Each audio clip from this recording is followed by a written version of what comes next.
ऑगस्टचा झेंडावंदन, जर 15 ऑगस्टच्या अगोदर जर पालकमंत्री पदाचा काय निर्णय झाला तर ठीक आहे, नाही झाला तर जे काय मुख्यमंत्री उपमुख्यमंत्री हे जे काय निर्णय घेतील तो आम्हाला मान्य आहे। एक डेमो म्हणून इथं आणलेली आहे। युवासेनेच्या माध्यमातून ज्या काही आपल्या कार्यकर्ते असतील, महिला भगिनी असतील, महिला आघाडीच्या यांना आपण ह्या गाड्या काही देण्याचं ठरवतोय की स्वतःच्या पायावरती काही बचत गट असतील ते उभे राहावेत, म्हणून आम्ही एक प्लॅनिंग करतोय।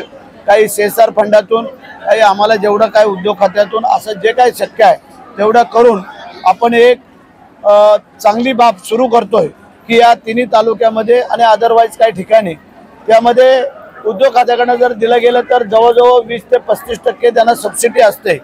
तो एक पार्ट वेगळा आहे।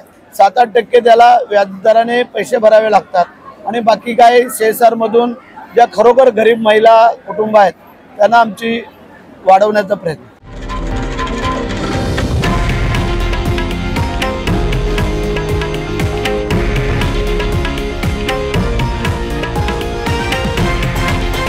हे आहे देशातील नंबर 1 न्यूज नेटवर्क आणि आपण पाहत आहात TV9 मराठी, एकमेव।